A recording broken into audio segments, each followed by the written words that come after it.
Comment faire pour aller mieux dans sa vie, pour reconnecter avec la joie de vivre, remettre davantage de motivation, retrouver davantage de plaisir dans son quotidien?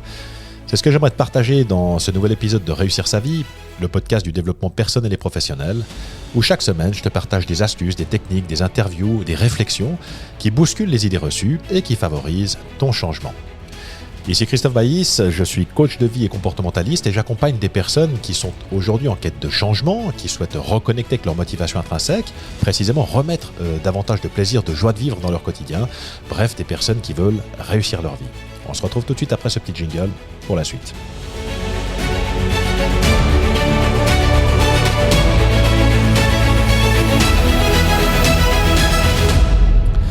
Alors bienvenue à toi sur ce nouvel épisode de ce podcast de Réussir sa vie. Effectivement, aujourd'hui, une thématique qui est mon corps de métier, mon cœur business. Comment faire quand on a un petit peu mal à sa vie? C'est des choses qui arrivent même aux meilleurs, j'ai envie de dire, et j'en suis sans doute la preuve vivante puisque j'ai moi-même expérimenté ça. Par douleur ou par souffrance, j'entends quand on est habité par un sentiment de vide, qu'on ressent de la frustration, peut-être que parfois on a des émotions comme la tristesse, la colère, qu'on est simplement dans un sentiment d'incomplétude, un sentiment de mal-être qui finalement nous attire vers le fond avec un sentiment de déprime. Et puis le corollaire de tout ça, le jackpot, c'est parfois qu'on fait un burn-out parce que tout à coup, à force de devoir se forcer, d'être sans arrêt en tension, en stress, dans l'anxiété, dans cette frustration, ça a finalement des conséquences sur notre santé. Alors, comment faire pour changer ça? Comme je le disais à l'instant, j'ai moi-même passé par ces différents états. Donc, il y a une période qui remonte à une quinzaine d'années où j'étais moi-même insatisfait de ma situation professionnelle. J'aspirais à retrouver quelque chose qui fasse davantage de sens, qui me permette de me lever avec cette motivation, retrouver du plaisir, avoir envie d'aller au travail simplement en sifflant plutôt que d'y aller avec des semelles de plomb. Et la bonne nouvelle, c'est qu'on n'est pas obligé de demeurer dans cet état négatif, on a tout à fait, toutes et tous, cette possibilité de pouvoir changer, transformer notre situation pour retrouver cette homéostasie, pour retrouver la joie, simplement la joie. Et pourquoi je parle de joie? Parce qu'en fait, c'est l'une des émotions clés, c'est l'émotion que l'être humain va chercher de manière constante à reproduire tout au long de son existence. Et effectivement, si on est simplement toujours dans des émotions négatives, ça vient générer quelque chose de vraiment pas cool par rapport à notre qualité d'être, à notre qualité de vie, puis ça vient impacter finalement un petit peu tous les secteurs, tous les compartiments de notre existence. Donc la joie, c'est véritablement notre maître étalon, c'est le high watermark, c'est la chose on va sans cesse essayer de retrouver, l'état qu'on va sans cesse essayer de retrouver. Et peut-être la première question à se poser avant de rentrer dans le vif du sujet, c'est comment est-ce que tu te sens aujourd'hui? Peut-être prendre comme ça 30 secondes pour faire un rapide scanning de ton état aujourd'hui. Qu'est-ce que tu ressens? Est-ce que c'est quelque chose de cool? Est-ce que tu te sens avec une énergie haute? Est-ce que tu es en énergie basse? Est-ce que tu ressens de la tristesse, de la colère, de la frustration, du découragement, de la démotivation? Et ça, c'est vraiment quelque chose que je t'invite à faire quotidiennement et même plusieurs fois par jour. Comment est-ce que je me sens maintenant? On se pose simplement, tranquillement sur sa chaise, on respire un bon coup et puis on se dit, ok, on vient prendre conscience de son état. Pourquoi est-ce que c'est extrêmement important? Parce que je le dis très souvent dans mes capsules, mais l'émotion vient du latin emovere qui signifie mettre en mouvement. L'émotion nous communique que quelque chose est OK ou n'est pas OK pour nous. Et si je ne fais rien du signal que m'envoie mon corps, fatalement, comme je le disais, ça a des répercussions sur notre état d'esprit, sur nos comportements. Ça vient impacter nos relations avec les autres, avec son conjoint, sa conjointe, ses enfants, ses amis, ses collègues de travail. Bref, finalement, la vie devient difficile. On est sans arrêt en train de se pousser. C'est quelque chose qui nous fatigue et à la longue, ça a les conséquences que je viens d'indiquer. Donc pourquoi si je suis dans une émotion négative, si tu es en pleine forme, et moi ce que je souhaite, c'est qu'effectivement tu retrouves cette joie de vivre au quotidien, cette pêche, cette motivation, l'envie de faire des choses, qui est vraiment un sentiment agréable, et on a tous cette possibilité de venir reconnecter à ça. Et si c'est pas le cas, la question suivante, c'est pourquoi est-ce que je suis dans cet état? Alors, il y a de nombreuses raisons qui vont faire que je vais me retrouver dans cet état. Je vais t'en nommer plusieurs et peut-être qu'elles vont te parler. Peut-être que tu as d'autres raisons et c'est tout aussi bien. Elles sont tout aussi valables que celles que je vais indiquer maintenant. Mais eh bien, très souvent, c'est que les personnes ne sont pas alignées avec la personne qu'elles sont véritablement ou qu'il y a une inadéquation avec leurs valeurs par rapport à ce qu'elles défendent, ce sur quoi elles accordent véritablement de la valeur et qu'elles ont envie de mettre de l'énergie. Et il y a des gens, comme je le dis, qui sont prêts à mourir pour leurs valeurs. Donc c'est véritablement notre colonne vertébrale. Si je ne suis pas en adéquation avec mes valeurs ou si elles sont bafouées, piétinées ou violées, eh bien tout de suite ça va nous mettre dans ce genre de comportement négatif. Très souvent ça va déboucher sur de la colère, de la frustration. Je me sens pas respecté, je me sens pas aimé, je me sens pas reconnu. C'est injuste. Toutes ces choses-là vont véritablement avoir un très gros impact, très gros impact sur nous. Peut-être aussi que eh bien, ma situation actuelle n'est pas conforme à mes attentes initiales. Je m'étais fait une idée d'un métier ou de ma vie, j'aspirais à quelque chose et puis tout à coup je me retrouve à cette période aujourd'hui de ma vie et il y a un gap, il y a un écart entre mes aspirations initiales et puis l'endroit où je me trouve actuellement. Peut-être aussi que eh bien, ce sont simplement les perceptions que j'ai aujourd'hui de la situation dans laquelle je me trouve et la signification surtout que je vais donner à cette situation qui va avoir un impact parce que rappelons qu'il n'y a pas de vérité mais qu'il existe des réalités.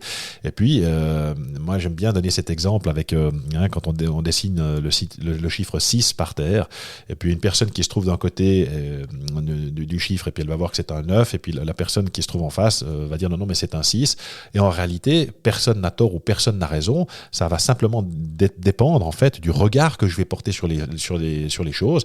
Est-ce que véritablement la situation est désespérée, c'est foutu, et j'ai plus qu'à attendre que la mort vienne me chercher, ou au contraire, en changeant de point de vue, en me déplaçant un petit peu, en ajoutant de la nouveauté, eh bien ça va me permettre de changer de point de vue, et puis je vais pouvoir retrouver la banane, la pêche, retrouver ma motivation, et puis faire les choses avec davantage de légèreté, davantage de plaisir, et ça va véritablement changer toute ma vie.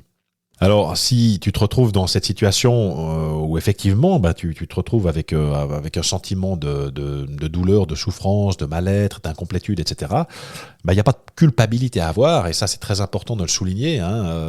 Aujourd'hui, on sait que 70% des gens sont insatisfaits et aspirent à un changement profond dans leur vie. C'est des statistiques qui datent d'avant Covid, donc je pense qu'aujourd'hui encore on peut encore ajouter un grand nombre de personnes qui sont sans doute frustrées par la situation, ce vécu qu'on a dû traverser pendant 2 ans. Et pourquoi je dis qu'il n'y a pas de culpabilité à avoir ? Parce qu'effectivement, c'est pas le genre de choses qu'on apprend dans notre vie, mais qu'on apprend à l'école non plus. Personne ne vient nous expliquer comment est-ce qu'on fonctionne. On se pose pas ce genre de questions, qui plus est en début de vie. Quand on est enfant, on est sous la responsabilité de nos parents qui ont des attentes pour nous, qui cherchent qui souhaitent, selon toute vraisemblance, le meilleur pour nous, qui vont essayer de nous aiguiller sur une voie dont ils pensent qu'elle va nous convenir, qu'on va trouver un bon métier. Et on peut se poser la question de savoir qu'est-ce qu'un bon métier. Est-ce qu'un bon métier, c'est uniquement quelque chose où on gagne bien sa vie, ou est-ce qu'un bon métier, c'est quelque chose qui me permette de m'épanouir, de faire quelque chose qui soit vraiment quelque chose que j'aime faire. Et Steve Jobs le disait très, très justement, si tu trouves un métier que tu aimes, eh bien tu n'auras plus un seul jour à travailler. Et je partage absolument ce point de vue. Mais enfin, il ne s'agit pas simplement de frustration par rapport à son métier, ça peut être des frustrations dans sa vie privée, dans sa vie sentimentale, dans sa vie amicale, dans sa vie de manière générale. On va toujours tout trouver en fait, ou tomber sur les mêmes problématiques. Et comme je le disais, c'est pas des choses qu'on nous apprend à l'école, c'est pas le genre de questions qu'on se pose en début de vie, et très souvent, là où surgit la frustration, c'est que c'est en cours de vie, quand on s'est engagé sur un chemin, et puis qu'après quelques années, tout à coup, on se rend compte que c'était peut-être pas forcément le bon chemin à emprunter, que c'était peut-être pas totalement adapté à la personne qu'on est, ou à l'idée qu'on s'était faite de ce chemin-là. Et le résultat, c'est que plus le gap est grand entre la situation actuelle que je suis en train de vivre et puis l'idée que je m'en étais faite, et plus ma frustration va être importante, va être génératrice de ce genre de sentiments négatifs qui peut nous habiter. Et c'est très important de pouvoir d'avoir déjà conscience de ça pour pouvoir ensuite transformer notre situation. Alors une fois qu'on a posé ce constat, la question suivante qu'il est important de se poser, c'est alors, ok, maintenant que j'ai dit ça, que j'ai fait ce constat, comment faire pour aller mieux? Comment est-ce que je peux faire pour retrouver ma joie de vivre? Comment est-ce que je peux reconnecter avec mes motivations intrinsèques pour faire les choses avec davantage de plaisir, davantage de motivation? Eh bien, c'est là toute la clé en l'occurrence, parce que les gens n'ont très souvent aucune conscience de ce qui est à la source de leur motivation, ce qui va générer leur comportement. Et tant qu'on n'a pas compris ça, eh bien effectivement, si je ne sais pas sur quel levier ou sur quel bouton appuyer pour pouvoir d'un coup retrouver mon énergie et faire les choses avec légèreté, eh ben ça va être compliqué de pouvoir agir là-dessus. Alors pour transformer ta situation, eh ben on est obligé de faire un travail sur soi. Alors c'est peut-être pas très sexy. Mais en l'occurrence, ça tombe assez bien parce que mon rôle de coach ne consiste pas à caresser les gens dans le sens du poil et puis à leur dire ce qu'ils ont envie d'entendre, mais précisément à leur permettre d'avoir des prises de conscience, parce que ce qui va transformer une personne et lui permettre de passer à la prochaine étape de sa vie, ce sont les prises de conscience qu'on va faire, parce que la bonne nouvelle, c'est qu'une fois qu'on a pris conscience de quelque chose, eh bien on ne peut pas le déconscientiser. Quand on a mis la chose, quand on a mis la lumière sur une chose, bah, tout à coup elle est là, elle est accessible, et puis on peut commencer à travailler sur ces choses pour pouvoir transformer cette situation.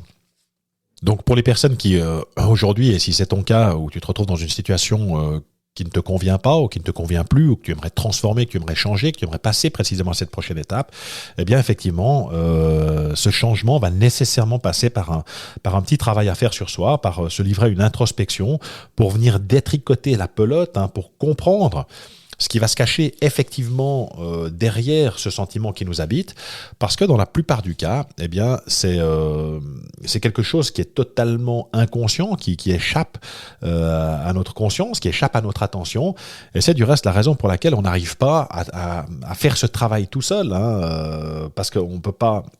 Généralement, on ne peut pas se poser des questions sur quelque chose dont on n'a pas conscience, on ne peut pas changer ou transformer un comportement dont on n'a pas conscience, et qu'effectivement, ça revient un petit peu à dire que, pour donner un exemple un petit peu trivial, ça revient un petit peu à vouloir se couper les cheveux soi-même devant le miroir. Peut-être qu'on va pouvoir égaliser la frange sur le devant, mais quand il va s'agir de passer derrière, si on n'a pas envie de ressortir avec une tête, avec une coupe au bol, et puis coiffé comme un pétard, eh bien, je pense que c'est important effectivement de pouvoir faire appel à un professionnel pour pouvoir précisément mettre le doigt exactement sur ce qu'il convient de changer pour pouvoir transformer ce ressenti, pour pouvoir transformer cette qualité d'être et pour pouvoir transformer cette qualité de vie. C'est Socrate, du reste, qui disait il y a 500 ans auparavant à ses disciples « Connais-toi toi-même et tu connaîtras l'univers et les dieux ». Et pour Socrate, je le dis souvent dans mes capsules, eh bien, une personne qui ne s'était pas livrée à son introspection vivait une vie qui ne méritait pas la peine d'être vécue, simplement parce que si je ne sais pas ce qui me convient, si je ne connais pas la taille de la chaussure qui va à mon pied, eh bien, je fais des choix à défaut d'autres choses. Je cours un petit peu dans tous les sens comme une poule sans tête. Avec un peu de chance, ça peut marcher, comme on dit dans les bronzés, sur un malentendu, ça peut marcher. Mais dans la plupart des cas, tout à coup, on se retrouve après quelques années d'expérience, comme je l'ai dit tout à l'heure, eh bien qu'on ne s'est pas vraiment adapté, puis que si j'avais fait les choses différemment, ou si j'avais pris un petit peu de temps pour me pencher sur cette question, eh bien je ne serais peut-être pas dans la situation actuelle. Alors l'autre bonne nouvelle, c'est qu'effectivement, il ne s'agit pas de devoir tout envoyer balader, de jeter le bébé avec l'eau du bain. Très souvent, en fait, il va s'agir de petits ajustements, de choses qui vont avoir un énorme impact sur notre vie et sur notre quotidien, et qui vont nous permettre précisément d'agir différemment, puisqu'il est entendu que plus je fais de la même chose, eh bien plus j'ai du même résultat, et que si je ne change rien, eh bien rien ne changera. Donc le fait d'avoir ces prises de conscience sur qu'est-ce que je dois véritablement venir nourrir chez moi, quels sont mes besoins psychologiques fondamentaux, qu'est-ce que je ne m'accorde pas, je ne m'autorise pas à faire. Donc c'est véritablement ce travail d'introspection qui permet de retrouver ces libertés qu'on a perdues au fil du temps, qui permet de venir détricoter toutes ces croyances qu'on a bâties au fil de notre vécu et pouvoir faire une mise à jour de notre programme d'exploitation, j'ai envie de dire, et ensuite de pouvoir se dire ok, ça ok, c'est plus bon pour moi, ça j'en veux plus, voilà ce que je dois changer, changer, ben voilà, si je vois les choses, si je change un petit peu de perspective et de point de vue, ben voilà ce que ça va m'apporter. Et c'est vraiment un game changer qui permet de retrouver eh bien cette liberté, ces libertés qu'on a perdues, ces choses qu'on s'est interdites de faire et qui nous empêchent d'exploiter ou nous exprimer à notre plein potentiel dans notre vie pour pouvoir eh bien ressentir cet épanouissement auquel sans doute chacune et chacun d'entre vous aspirez. Et du reste, j'aime bien donner cet exemple d'une personne qui a mal au dos. Moi, j'avais des collègues dans le passé j'avais un collègue en l'occurrence qui avait mal au dos puis qui n'allait pas chez le médecin parce qu'il préférait économiser son argent. Alors effectivement, il y a deux écoles. Quand on a mal au dos, eh bien, on peut décider d'ouvrir sa boîte de médicaments et puis prendre un antidouleur, un analgésique et puis se dire ok, ça va passer. On est simplement en train de couper le signal que le corps est en train de nous envoyer qu'il y a quelque chose qui marche pas ou qui s'est déplacé ou qui nous fait souffrir. Et puis la deuxième école, eh bien, c'est de se rendre chez le chiropraticien. Bien sûr, il y a un coût, ça va coûter 150 francs et puis il va vous manipuler, vous faire craquer et puis la colonne vertébrale va pouvoir se remettre finalement en bon état de marche. Vous allez retrouver toutes vos fonctionnalités, toute votre liberté de mouvement et c'est exactement comme cela que nous fonctionnons. Tant que je n'ai pas conscience ou que je viens couper le signal et puis que je ne m'intéresse pas finalement à la raison, à la source qui vient générer ce sentiment négatif, eh bien je ne peux pas agir dessus, je ne peux pas poser des actions, je ne peux pas transformer cette situation. Alors c'est quelque chose que j'ai moi-même testé, que j'ai moi-même vécu, et effectivement le jour où j'ai pu transformer ma vie, où j'ai pu donner une direction différente, eh bien c'est le jour où j'ai pu comprendre, j'ai pu appréhender, j'ai pu identifier quels étaient mes besoins, quels étaient mes importants, qu'est-ce que je valorisais dans ma vie, qu'est-ce qui était source de conflits, de frustrations et de sentiments négatifs. Et j'ai pu agir après en toute conscience dessus, j'ai pu mettre de la nouveauté, de la transformation et puis vivre cette vie épanouissante à laquelle j'aspirais. Alors, si jamais ça t'intéresse, eh bien, je vais te laisser un lien dans le descriptif de ce podcast. Il te suffit simplement de cliquer dessus, tu auras accès à mon agenda et tu pourras réserver une séance gratuite de 30 minutes en visioconférence. Le but de cette visioconférence, eh bien, c'est que tu puisses me parler de ta problématique et puis que je puisse te dire ce que tu peux faire pour transformer ça, s'il y a quelque chose que je peux faire pour t'aider, si c'est dans mes cordes ou pas. Ça te permettra aussi également d'avoir les idées plus claires par rapport à ta situation, voir un petit peu quelles sont les options dont tu disposes pour pouvoir transformer ce que tu souhaites. C'est tout à fait gratuit, c'est absolument sans engagement, donc il n'y a pas de piège par rapport à ça. Je n'ai jamais tordu le bras à qui que ce soit dans le dos pour faire travailler les gens avec moi. Je souhaite au contraire travailler avec des gens qui ont envie de travailler avec moi. Donc il n'y a absolument aucune pression de ma part de ce côté-là. Donc sache que c'est à bien plaire, c'est pro bono comme on dit, et ça mange pas de pain. Donc si ça te dit, si tu as envie de transformer ça, ce serait dommage de ne pas en profiter. Voilà ce que je souhaitais partager aujourd'hui avec toi dans cet épisode. Si tu as apprécié le contenu et que ça t'a parlé, eh bien n'hésite pas à mettre un pouce, à liker, parce que comme tu le sais, eh bien ça favorise l'algorithme de diffusion de cet épisode et je pense que c'est un message qui peut servir à de très nombreuses personnes. N'hésite pas non plus à le partager avec ton entourage, on ne sait jamais, ça peut toujours aider quelqu'un quelque part. On va se quitter ici, c'est tout pour cet épisode. Je me réjouis de lire tes commentaires si davantage il y en a. Jusqu'à notre prochaine communication, je vous dis bye tout le monde.